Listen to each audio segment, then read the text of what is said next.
الصبح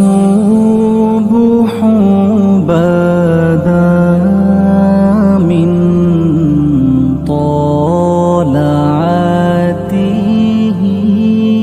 میں جب پاک پتن شریف جاتا ہوں یا کسی مزار پر میں کھڑا ہوتا ہوں تو وہ جو حالات پڑے ہوتے ہیں ان بزرگوں کے وہ سامنے آتے ہیں کہ یہاں خواجہ نظام الدین محبوبی لائی تشریف لائے. لیکن اگر کوئی بندہ سوچے تو ہو سکتا ہے کہ اس کا کلیجہ پھٹنے کو آئے جب خواجہ نظام الدین صاحب کہتے ہیں کہ یہ باب جنت ہے نا بابا فرید صاحب کا.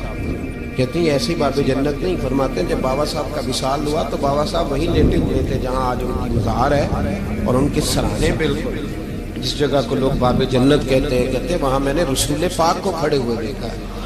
اب کوئی آدمی حضور کی خوشبو محسوس اس کا ایک ارادہ بن گیا نا کہ یہاں حضور کھڑے اس پر کیفیت کیا تاریخ اس پر انداز کیا ہوگا اس پر وارد کیا ہوگا وہ کہاں پہنچ جائے گا 1-2 منٹ کے اندر.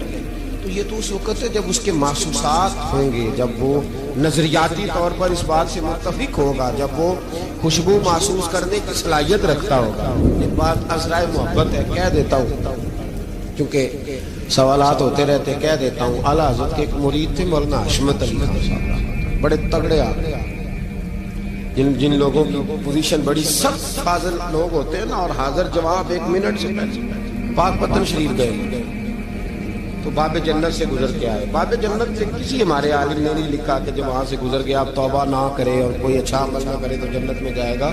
بس یہ کہا کہ ایک دروازہ ہے جہاں خواجہ نظام نے حضور علیہ السلام کو کھڑے دیکھا. گزر جائے کوئی تو الحمدللہ اس کے لیے ایک برکت ہے.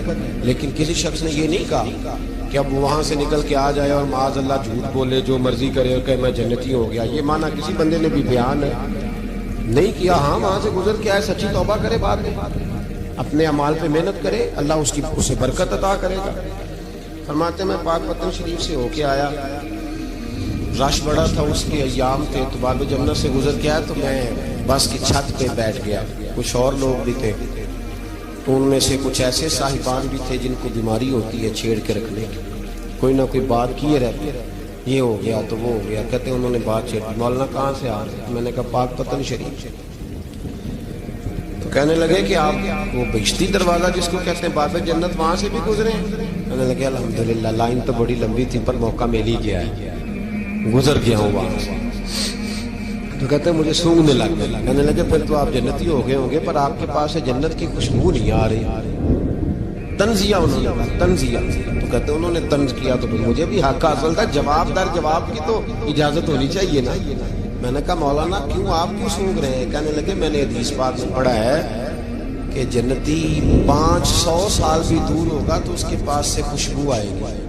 یعنی 500 سال لگیں گے ابھی اس تک تو پھر بھی جنت کی خوشبو آئے گی. تو آپ سے تو کوئی نہیں آ رہی. کہتے میں نے ان سے کہا آپ نے ایک حدیث پڑھی ہے اگلی بھی پڑھ لینی تھی. حضور نے فرمایا جہنمی کو جنت کی خوشبو کوئی نہیں آئے گی. یہ نہیں پڑھی ہے آپ نے حدیث یہ نہیں نظر سے گزری.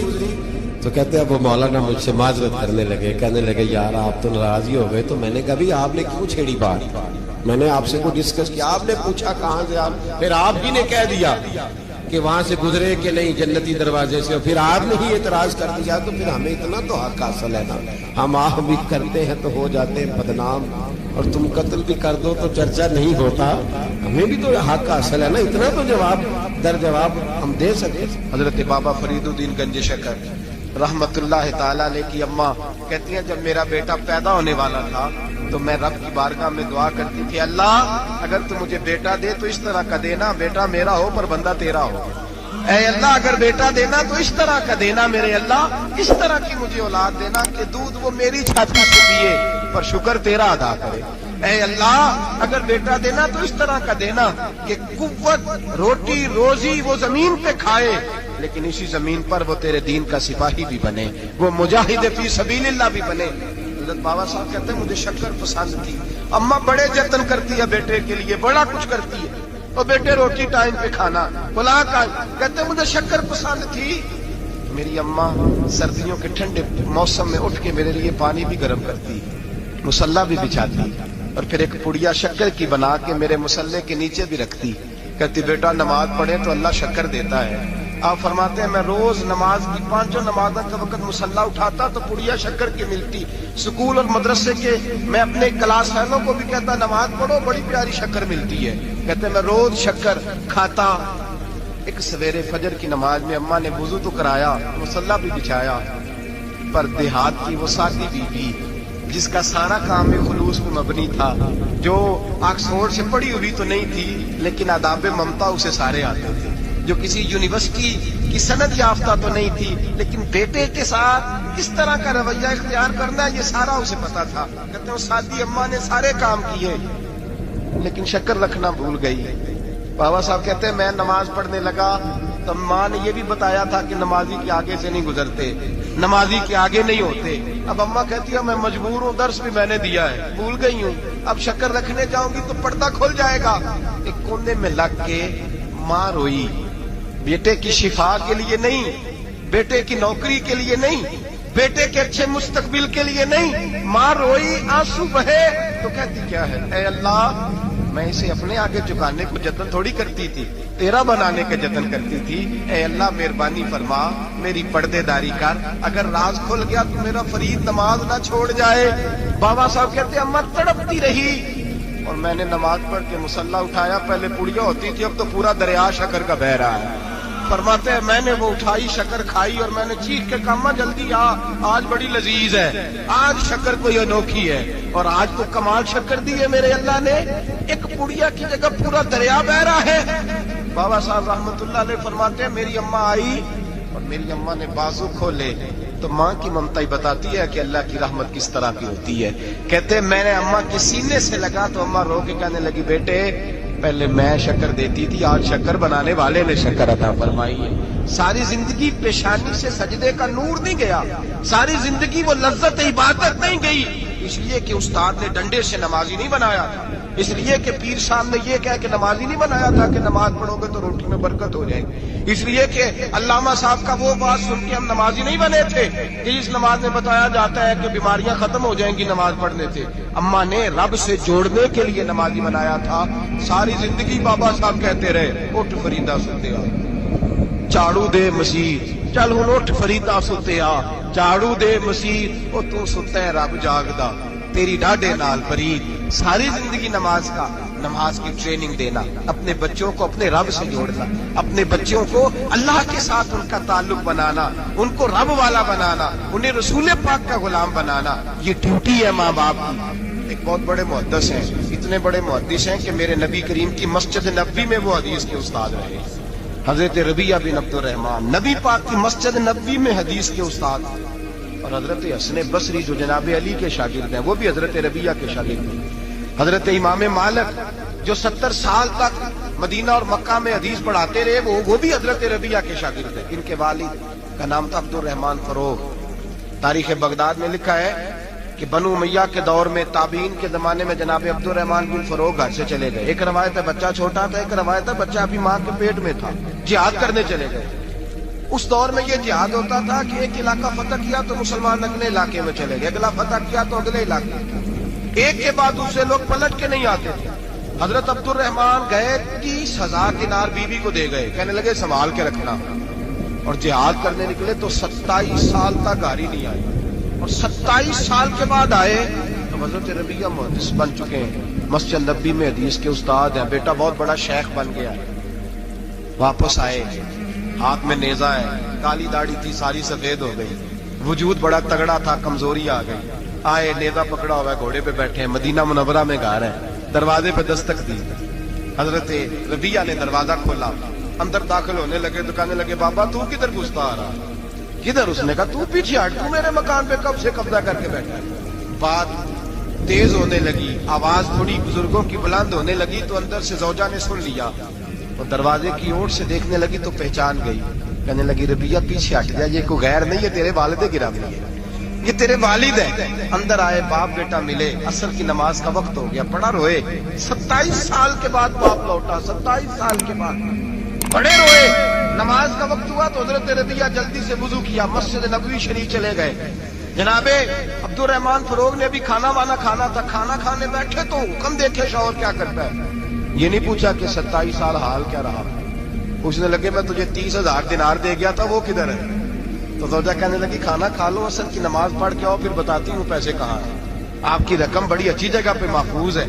کہتے ہیں میں نماز پڑھنے مسجد گیا، اصل کی نماز کے بعد میرے نبی پاک کے ممبر پر ایک نوجوان بیٹھا ہے۔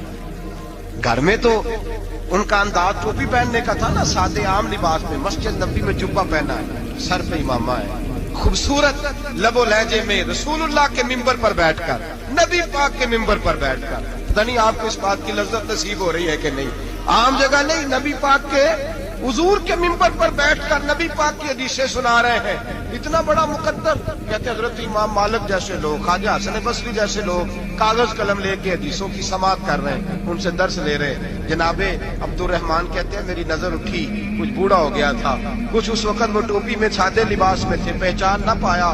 ایک شخص سے پوچھا یار ہے تو جوان پر اس کے چہرے کی نورانیت میرے دل کو بھا گئی ہے تو جوان پر اس کا حدیثیں بیان کرنے کا انداز میری طبیعت کو گھائل کر گیا، یہ کون ہے جو نبی پاک کی مسجد میں بیٹھ کے حدیثیں بیان کر رہا ہے؟ کہتے ہیں امام مالک کہنے لگے بابا جی چپ کر جاؤ، ہمارے استاد کے بارے میں اونچے لب و لہجے میں بات نہ کرنا، دیکھتے نہیں کتنے کتنے لوگ بیٹھے ہوئے خاموشی سے۔ تو میں نے کہا مجھے بھی تو بتا دو نا ہے کون؟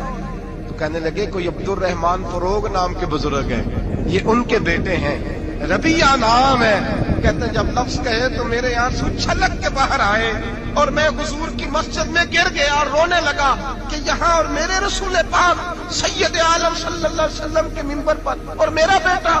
تو میں تڑپ کے گھر گیا اور گھر جا کے میں نے اپنی بیوی کو جب دیکھا تو میرے آنسو نکل گئے۔ میری بیوی سمجھ گئی کہ یہ میرے محدث بیٹے کو دیکھ آیا ہے۔ کہتے ہیں بیوی رو کے کہنے لگی میں نے آپ کے 30,000 دینار آپ کے بیٹے کو مصطفیٰ کریم کی حدیث کا استاد بنانے میں خرچ کر دی، میں نے وہ 30,000 دینار خرچ کر دیے، 30,000 دینار آپ کا بیٹا میں نے۔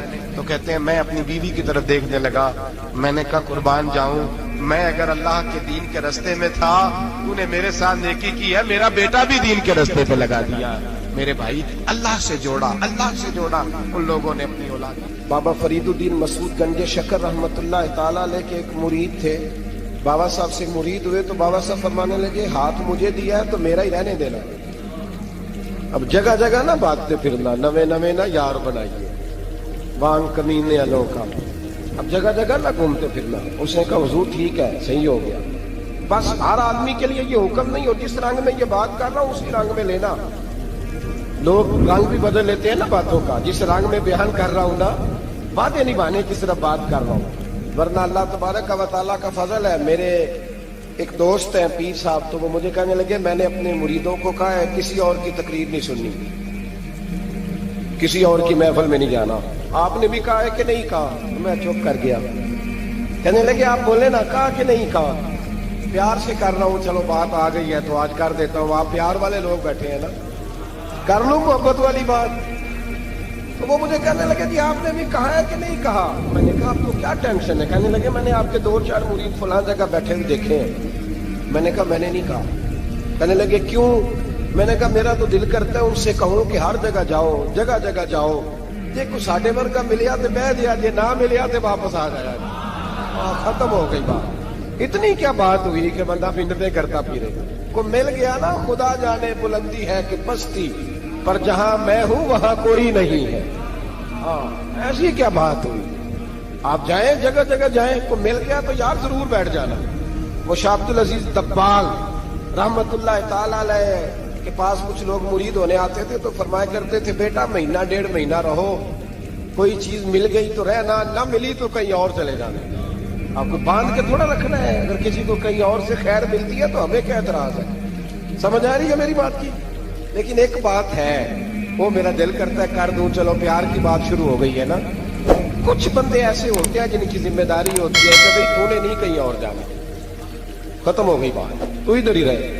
اس طرح کر کے نا اس پہلو میں بابا فرید صاحب نے کہا تھا اس مرید سے کہ ہاتھ مجھے دیا ہے تو آپ جگہ جگہ نہ دیتے پھرنا۔ اس نے کہا حضور ختم ہو گئی بات، طے جو ہو گئی، بلے شاہ ادیو جانے، سانو اپنی توڑ نبھا لیں دے۔ کہا کہ کسی اب جگہ جگہ نہ دیتے پھرنا۔ تو وہ آدمی دریا کے کنارے کنارے چل رہا تھا،